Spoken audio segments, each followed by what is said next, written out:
Furá por o canto na serra, a mata silenciou. Os elementos desse culto tão interessante. Temos os pontos cantados, que são um nome que a gente usa dentro da Umbanda, e na Jurema nós chamamos esses pontos cantados de linos. Um lino fala sobre alguém ou algo, normalmente fala sobre um mestre, embora existam linos ou mestres, linos de louvação à consciência, ao poder da Jurema. Na abertura das sessões de Jurema, das mesas, normalmente se canta um lino que é uma louvação à consciência da Jurema, como a gente chama Jurema encantada. Esse lino propicia que a consciência da Jurema se aproxime do lugar onde aquilo vai acontecer, onde a sessão vai ser realizada. A tradição da Jurema Sagrada, do culto da Jurema, como a gente pode chamar, diz que nunca nós cantamos lino fora da sessão. Não se canta em casa, não se grava CD, não é esse costume, porque o lino ele é mântrico, ele atrai de fato as energias que estão ali, que naquele lino se fala sobre elas. Quando a gente canta um lino, sempre tem uma função religiosa, mesmo se não é num culto, como eu vou fazer agora, eu vou cantar um lino para vocês conhecerem, que é justamente esse lino de introdução, ao trabalho, se pede a permissão, a consciência atrás desse lino, Então, como eu vou demonstrar para vocês poderem até em casa, enquanto estou entoando, cantando esse lino, fechar os olhos, sintonizar com essa consciência que é sábia, curativa para todos nós. Nesse momento eu peço a permissão a essa consciência, para a gente poder fazer. Sempre, ou na maioria das vezes, usamos o maracá. O maracá é um instrumento herdado da pagelança indígena, a pagelança cabocla também, que propicia a dinamização das forças que estão sendo invocadas. Nesse lino de abertura, o maracá ele é rodado no sentido contrário dos ponteiros do relógio, demonstrando que a energia vem de fora para dentro, do mundo dos espíritos para o nosso mundo. E eu faço o lino de louvação a Jurema encantada.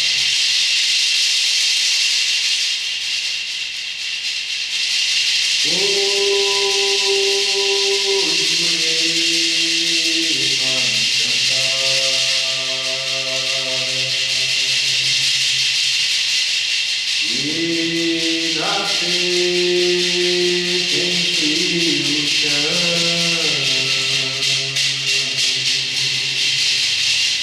dai-me força e ciência, como desce a calma,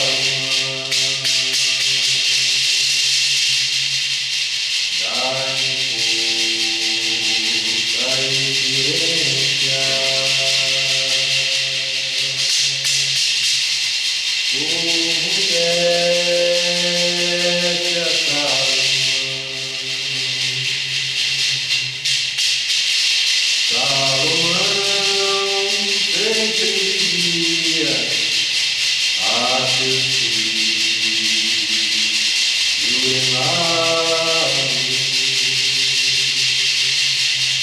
para entrar na Jurema, mestre, tem que ter cuidado. Para entrar na Jurema, mestre, tem que ter cuidado. Salomão já dizia,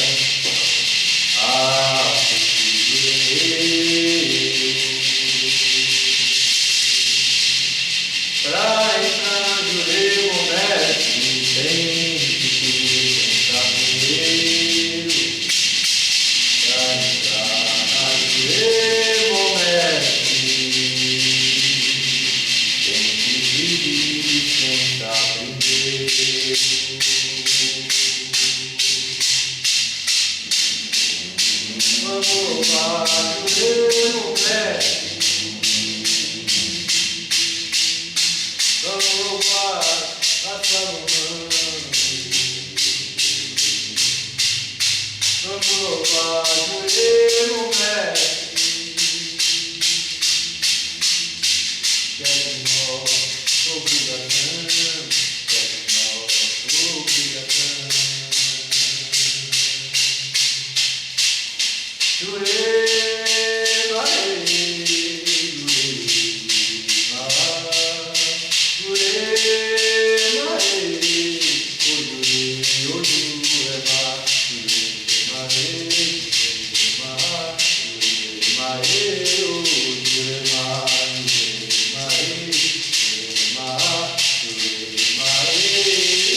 tem variações muito pequenas a esse link que a gente encontra em várias regiões do Nordeste. Basicamente ele cantava dessa forma, e é o primeiro da sessão. Pode haver outros, que algumas casas conhecem, mas esse normalmente a gente ainda ouve. Espanta, né, uma curiosidade, ver tantas referências ao rei Salomão. O que ele está fazendo? Ele veio da Pagelança? Vamos ver. Ele veio de Portugal através desses mestres? Provavelmente. Por quê? Porque Salomão, que está lá na Bíblia, o rei Salomão, judeu, ele é símbolo na magia medieval do homem perfeito, do mago mais poderoso, porque a tradição, não a Bíblia, diz que o rei Salomão mandava em vivo, em morto, em espírito, em gênio, em demônio, em anjo, em todos os seres espirituais, por causa da força, do conhecimento, da inteligência, do poder pessoal que ele tinha. A tradição da Jurema diz que ele era juremeiro, uma coisa bastante interessante. Diz que Salomão conhecia a Jurema e preparava a Jurema, e de tanto beber Jurema, a Jurema dos mistérios, a Jurema da iniciação, ele viajou por todos os mundos, todos os universos. Ele conversou com um anjo, conversou com um gênio, desceu lá para baixo, conversou com um demônio, conversou com ancestrais, conversou com todo mundo e reuniu o maior conhecimento da face da terra, o maior conhecimento e sabedoria que um homem encarnado podia ter. Naquele momento, diz a história que tinha Salomão, graças a Jurema que ele guardou e conheceu e divulgou, né, os seus mistérios aos iniciados salomônicos. Aí tem as tradições. O curioso é que na região que Salomão morou, lá no antigo Israel, tinha uma parenta, né, do que nós chamamos de Jurema. Não era a nossa Jurema que só nasce aqui, né, nessa região americana, mas tinha uma parenta dela, a Cássia nilótica, né? Será que foi isso que ele usou, né? Ou será que é uma metáfora para certos conhecimentos que tem dentro da Jurema, e colocou a figura de Salomão, que é uma figura bíblica, e a Jurema é um culto com bastante influências cristãs. A maioria dos praticantes é de fato cristã, né, da Jurema. Pode ser. Há alguns lugares do plano astral que não são bem reino, aldeia, mas que estão relacionados com Salomão e é cercado de segredo da tradição da Jurema, como por exemplo a cova de Salomão. A cova de Salomão seria o lugar onde Salomão foi sepultado, né? E ali é um lugar cheio de mistério, embora ele foi sepultado aqui na terra, mas haveria uma cova de Salomão astral, onde não está o corpo de Salomão, mas está o próprio Salomão. Então, quando a gente se dirige lá, na cova de Salomão, a gente encontra o homem em pessoa, o espírito, o poderoso, o grande mago, o grande juremeiro, que transmitiria para nós determinados segredos. Isso são histórias que é contado no universo da Jurema, mas muitos hinos, né, bons cantados ou hinos dentro da Jurema falam do misterioso rei Salomão. Às vezes falam de outros profetas, de outros homens ou mulheres que foram canonizados dentro do ambiente da Igreja Católica, que era mencionado no Antigo e no Novo Testamento. Há algumas tradições, alguns hinos que eu já ouvi, que diz que São José, né, o pai adotivo de Jesus, também era juremeiro, né? Tem um hino que canta que São José era juremeiro e preparou a Jurema. E a primeira Jurema que Jesus bebeu foi preparada então por São José, e que desde pequenininho ele já acostumou com as visões, com os universos misteriosos, aprendendo com eles, né? Jesus, até que já adulto é crucificado, né? A ideia é totalmente desconectada da realidade, porque dizem, por exemplo, que o madeiro que ele foi crucificado também era feito da madeira da Jurema, né? Ou seja, mostrando uma continuidade da história da Jurema, que começa em Salomão, que é um parente remoto de Jesus, indo para Jesus e de Jesus chegando até nós, né? Ou seja, é uma tentativa de contar a história de uma tradição xamânica indígena dentro do universo cristão trazido para cá pelos imigrantes portugueses. Mas vale a atmosfera misteriosa e lendária que esses símbolos podem nos ajudar. O tronco da jurema, o tronco desse arbusto, depende da espécie, forma certos nós quando a gente examina. Esses nozinhos são chamados de olho. Há uma referência desse olho da jurema ao olho de Deus Todo-Poderoso, que nós encontramos o simbolismo em muitas tradições ocidentais, inclusive na simbologia cristã, adotada até pela maçonaria. O olho dentro do triângulo, com a ponta para cima, é o olho do Deus Onipotente, que tudo sabe, que tudo vê. E ele estaria presente lá no tronco da jurema, mostrando que aquela planta vê tudo. Ela é mais que uma planta, mais que um arbusto, porque o olho de Deus foi comunicado a ela. Ela tem a sabedoria. Aquele que sabe ver, verá, né? A maneira de que algumas folhas no seu ramo da jurema se apresentam são chamadas de livro, porque tem folha para cá e folha para cá. Então, uma referência que nós encontramos a toda a Sagrada Escritura, toda a Bíblia ali. Ou seja, aquela planta vai além da maneira como ela é, raiz, casca, entrecasca, folha. Ela é a própria Bíblia viva, né? Todo conhecimento está ali na natureza, basta a gente folhear.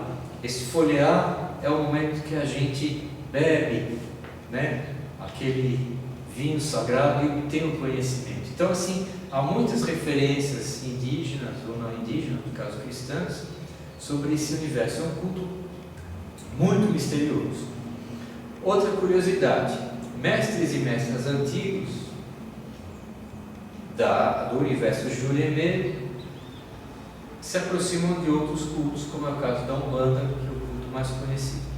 Maria Padilha de fato existiu, provavelmente na época que ela é situada, que temos documentos que falam sobre ela, no século XVI, e falece e é trazida para o Brasil, e como mestra cultuada na Jurema, vai para a Umbanda, onde assume a identidade da pombagira.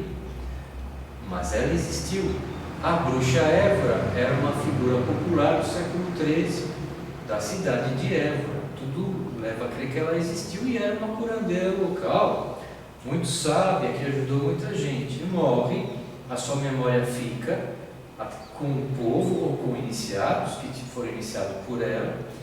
Vem para o Brasil essa criatura do século XIII, e a bruxa Évora faz o mesmo movimento, se adequa à Umbanda como uma pombagira velha. Nós podemos encontrar ela mencionada em livros antigos de Umbanda, e indo até as lojas que vendem aquelas imagens populares de caboclo, preto velho, Exu, e procurando a imagem da pombagira Évora, onde vamos ver uma pombagira muito velha, né?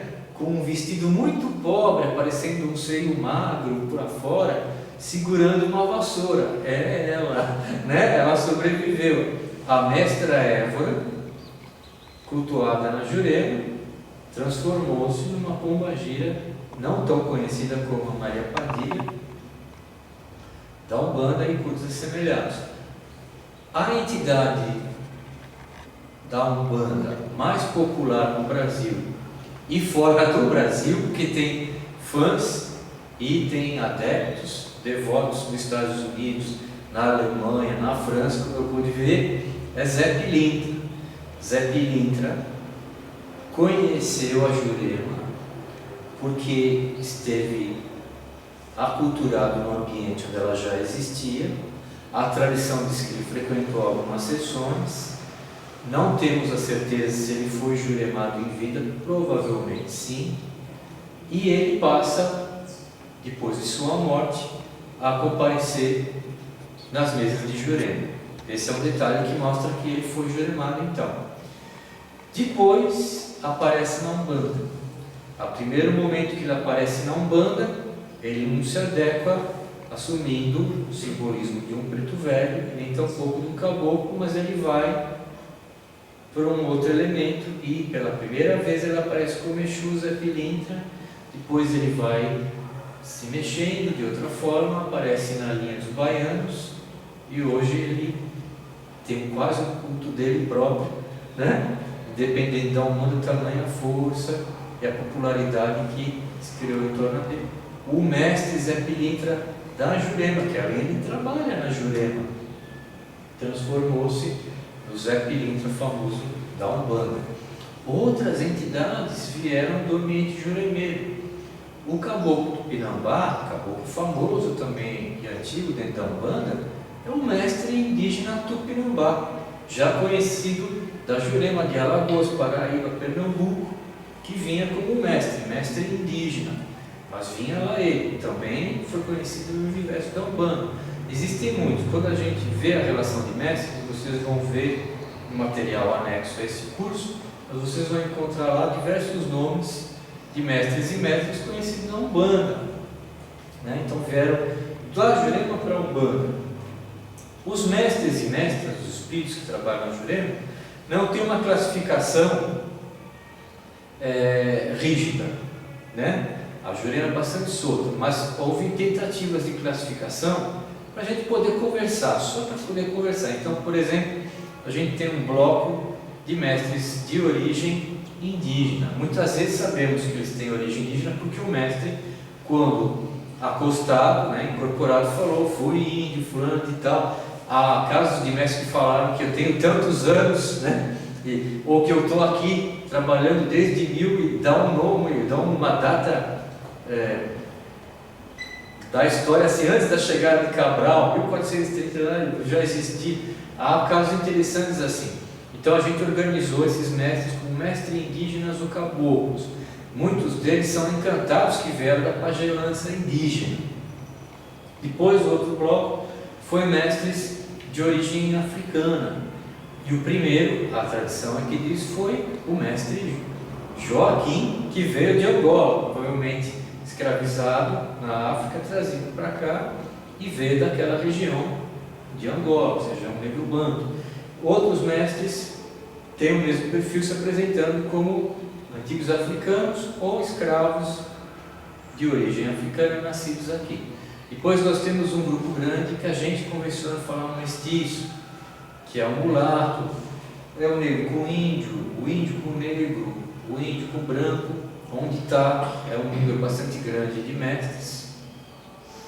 Onde está Zé Pilintra, por exemplo, e tantos outros mestres e mestres, como por exemplo, mestre Antônio, mestre Gavião, mestra Rufina, a própria Maria Padilha, que veio de Portugal para cá, né?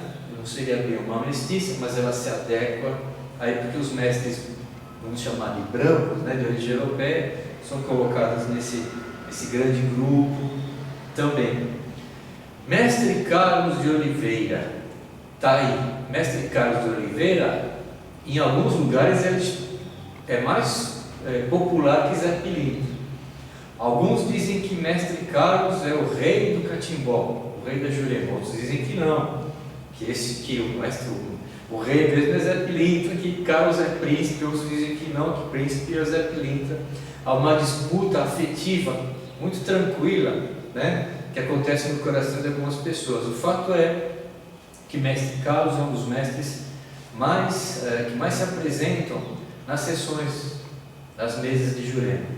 O linho, tem vários linhos de Mestre Carlos, mas o principal linho que tem variações conta a história desse homem, que na verdade não chegou a ser um homem maduro. Então, a biografia que a tradição nos passa diz que Mestre Carlos era filho de Mestre Inácio de Oliveira, um grande juremeiro, e desde pequenininho ele acostumava assistir os atendimentos particulares que o pai fazia e as sessões que o pai estava ali presidindo e incorporado e trabalhava.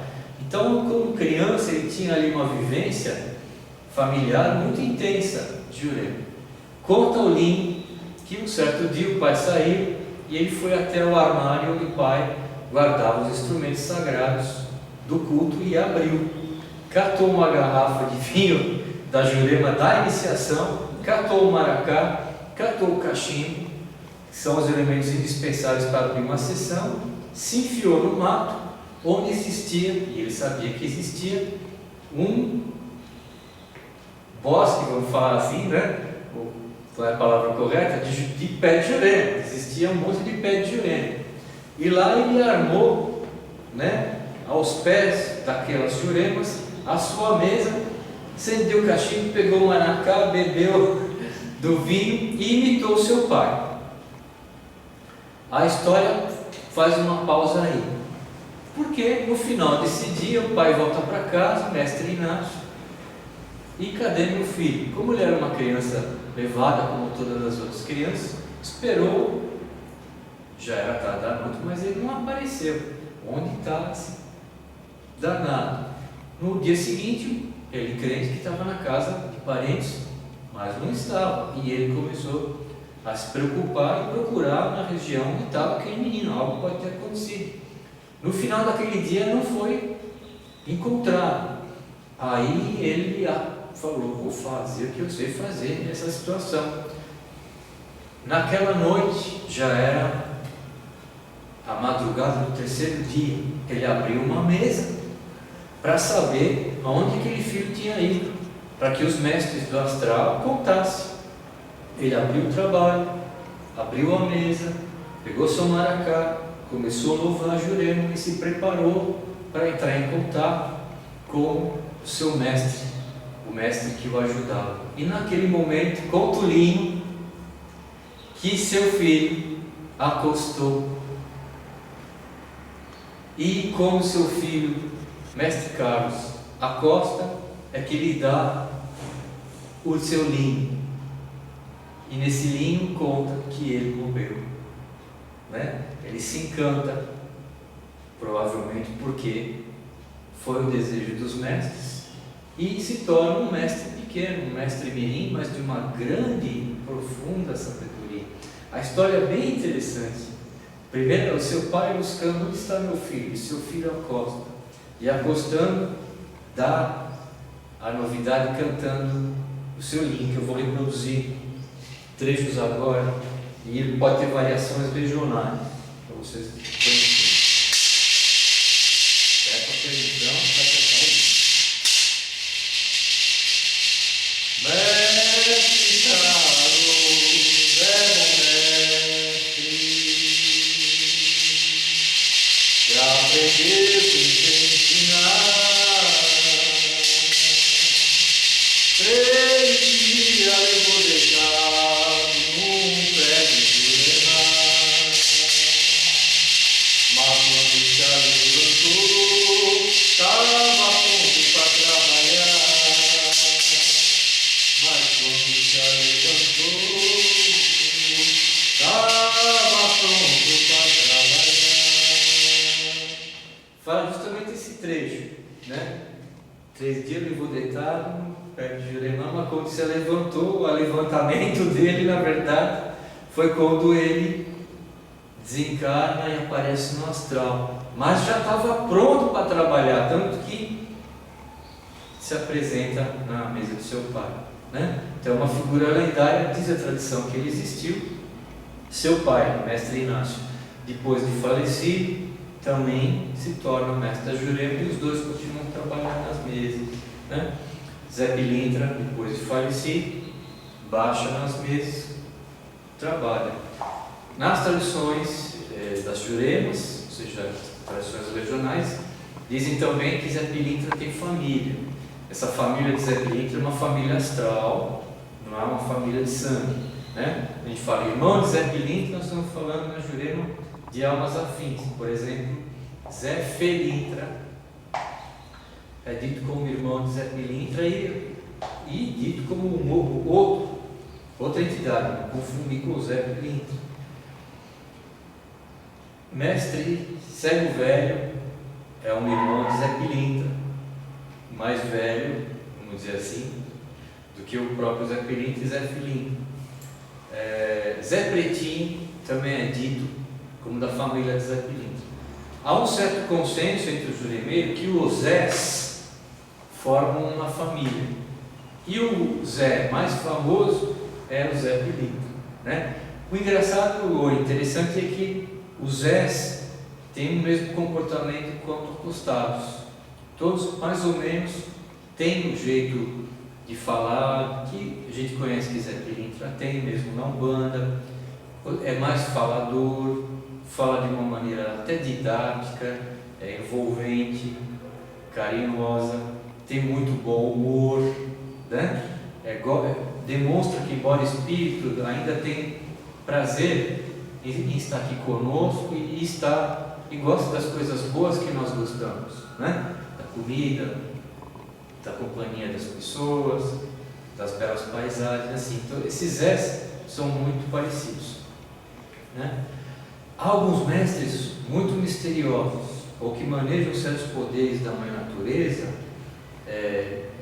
que nós não compreendemos bem.